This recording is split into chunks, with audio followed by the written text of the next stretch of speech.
Conscients de ce que leur bouclier antimissile ne peut intercepter les missiles hypersoniques de dernière génération russes comme Satan II. Madame, Messieurs, chers auditeurs, bonjour. Bonjour à tous. Les événements qui se déroulent en ce moment en Europe de l'Est ne sont rien d'autre qu'un jeu de muscles. Un jeu de muscles où l'enjeu, c'est le contrôle du monde. Les intérêts sont violemment divergents et la concurrence totale. C'est une guerre sur tous les fronts. C'est une guerre sur tous les fronts, y compris le front communicationnel. Dans une conversation virtuelle hier avec une amie sur Facebook, elle me faisait remarquer que les États-Unis se comportent un peu comme des bêtes et n'en ont rien à foutre de la réalité du terrain. Ils veulent être les seuls coqs dans la cage qu'est la terre. Que ce soit au Vietnam, où ils ont été hyper humiliés, battus par un peuple vietnamien sans armes sophistiquées, hyper humiliés, mais le pays s'est repris. Que ce soit donc au Vietnam, en Irak, à 2 reprises d'ailleurs, ils ont même essayé l'Iran, la Libye, l'Afghanistan et j'en passe. Ils sont prêts à tout, me disait-elle, pour être les plus forts. Ils ont séparé des frères de la Corée, Corée du Nord et Corée du Sud. Ils ont détruit Cuba. Ils veulent être les seuls à avoir le droit de faire ce que fait la Russie en ce moment, c'est-à-dire une guerre préventive pour la sécurité de la Russie à ses frontières, comme celle menée par George Junior Bush en Irak. Heureusement, le leader Maximo, c'est-à-dire Fidel Castro, n'a jamais flanché jusqu'à sa mort. Il a dignement supporté son choix. Vladimir Vladimirovitch Poutine, dans une moindre mesure, c'est une question que je pose. La Chine gêne les ambitions des Américains, me fait observer mon ami sur Internet. Comme c'est le capitalisme, avec l'argent et le pouvoir que ça génère, a trop tiré sur la corde, les Occidentaux risquent de payer le prix fort, un prix très élevé, un montant très élevé. Les Européens, les Occidentaux sont les pires lâches de ce monde. Ils possèdent les instruments par lesquels ils ont réussi à prendre le monde en otage, mais puisque c'est déjà connu, on peut s'en débarrasser. Twitter, Facebook, YouTube, Instagram, Google, etc.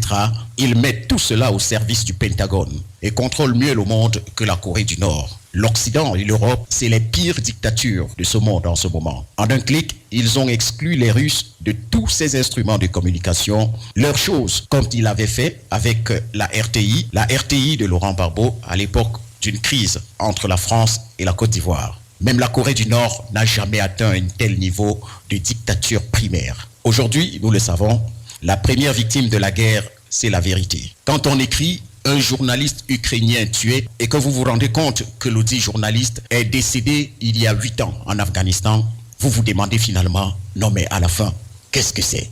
C'est dans le moment. C'est dans le moment pour la Russie et le vrai monde libre de se départir de ces outils-là. La Russie, comme la Chine l'a fait avant, doit créer son propre Facebook à lui, son Twitter, son Instagram, etc. Je serai le premier à quitter ce truc de Facebook de Zuckerberg où je suis espionné matin, midi et soir. En réalité, c'est du matériel d'espionnage. Ces Occidentaux sont plus lâches que des serpents à sonnette. On ne les avait jamais entendus quand Bush envahissait l'Irak. Dans ce capharnaüm, les Occidentaux, l'Europe, veulent être les seuls à déverser leur propagande mensongère sur le monde. Ils veulent être les seuls à se faire entendre. Ils veulent imposer leur vérité à tout le monde. Comme on dit chez nous, ils ont ramassé la pierre et l'oiseau les a vus. Même le chef de la propagande d'Adolf Hitler, M. Goebbels, aurait été impressionné par la propagande des chaînes comme France 24. Alors, où trouver la bonne information finalement? Sur France 24? Certainement pas. C'est pourri, complètement pourri. Rien n'est vrai, même les images que vous voyez sont truquées. Je vous déconseille de regarder cette chaîne France 24. Vous pourrez avoir les yeux infectés et attraper le virus de la folie. Prenez vos distances. Où trouver la bonne information? RFI ou non? C'est encore pire. Notre génération l'appelle Radio France Intox. En réalité, il ne s'agit pas d'une radio normale. RFI, c'est un instrument, la Pravda du Quai d'Orsay, c'est-à-dire une radio du ministère français des Affaires étrangères, financée bien entendu par ce dernier, une sorte de tract. Vous savez, comme des tracts en papier, RFI c'est une sorte de tract en audio. Où trouver donc finalement la bonne information? Sur BFM TV, les chaînes françaises, TF1, Euronews, RTS Suisse, CNN, tous ces contenus proposés sont purement toxiques. Purement toxiques. Purement toxiques. Les Occidentaux et l'OTAN agressent un État nucléaire comme la Russie et s'attendent à ce que ce dernier croise les bras et les laisse faire.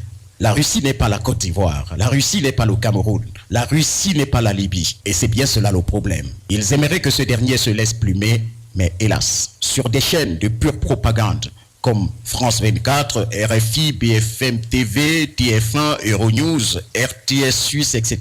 Vous avez des experts qui ne nous apprennent jamais rien de nouveau. Le plus souvent, ce sont des commentateurs, souvent excellents pour commenter l'actualité, et toujours les mêmes, qui passent d'une chaîne de télévision à une autre, et d'une radio à une autre. Toujours les mêmes, avec le même discours, fabriqué par le ministère français des Affaires étrangères. Ce n'est pas de l'information, c'est de la propagande. Et puisqu'on parle de guerre, évoquons en passant un tout petit peu les armes. En ce moment, les Occidentaux ont peur de la Russie parce que c'est la première puissance militaire mondiale du moment. Elle a les armes que les autres n'ont pas. Leurs missiles hypersoniques ne peuvent pas être interceptés. La Russie a pris une décennie d'avance sur la Chine et les États-Unis dans ce domaine. Et il y a pire, des missiles à propulsion nucléaire qui peuvent faire plusieurs fois le tour du globe avant de frapper la cible. Pour intercepter cela, ça suppose de déjà repérer l'audit missile. Bonne chance. Ensuite, il faut une puissance de calcul monumentale pour anticiper les trajectoires en temps réel, c'est-à-dire un laps de temps très court, et envoyer un missile capable de rattraper, croiser la trajectoire du premier pour le faire exploser avant qu'il n'atteigne la cible. Les sanctions n'arrêtent pas les balles, les sanctions n'arrêtent pas les missiles hypersoniques. Conscient de ce que leur bouclier antimissile ne peut intercepter les missiles hypersoniques de dernière génération russe, comme Satan 2 par exemple, et c'est le moins dangereux, ils tiennent à installer aux portes de Moscou, en Ukraine, des armes nettement moins puissantes, mais à proximité, elles peuvent être nuisibles. Voilà pourquoi ces Occidentaux, ces Européens, veulent s'installer aux portes de Moscou, à proximité, c'est-à-dire en Ukraine. Et c'est aussi pour cela que Vladimir Poutine a déclaré pas de l'Ukraine dans l'OTAN. Le bouclier antimissile le plus au point en ce moment et le plus performant connu est le Iron Dome, le dôme de fer, déployé par les États-Unis en Israël. De l'avis des experts, les missiles russes passeraient la protection de l'Iron Dome sans souci. Et il n'y a pas d'équivalent en place en Europe. Faites de beaux rêves, chers messieurs. De toute façon, à partir du moment où le premier missile sortira du silo, ça sera la fin. Et il ne sera même plus question d'interception. Voilà pourquoi ils sont si calmes à Moscou. Troisième problème, les missiles nucléaires hypersoniques de la Russie avancent à 30 000 km/h et changent de trajectoire en plein vol, ce qui les rend ininterceptables. La France, petite puissance parmi les grands, la France qui parle beaucoup est la dernière puissance parmi tous ceux qui s'affrontent sur l'Ukraine en ce moment. Elle parle beaucoup, elle parle un peu trop, et pourtant, la France ne possède aucun moyen d'interception de l'ICBM et du planeur hypersonique russe. La charge est confiée à l'OTAN lors de la dernière réunion de l'OTAN à Lisbonne. L'agence antimissile de l'OTAN se trouve à Ramstein en Allemagne. Le dispositif antimissile est composé de 4 navires Aegis américains et de stations terrestres en Pologne, en Roumanie et en Angleterre.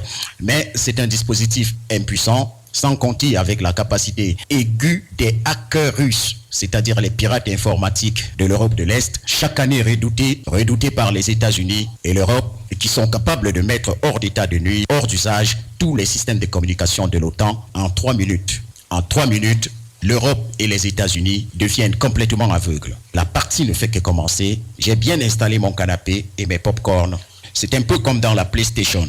Vladimir Poutine a dit que chez lui, ces missiles-là sont commandés et guidés par des jeunes de 25-27 ans, un peu comme dans la PlayStation. C'est facile et efficace pour les jeunes.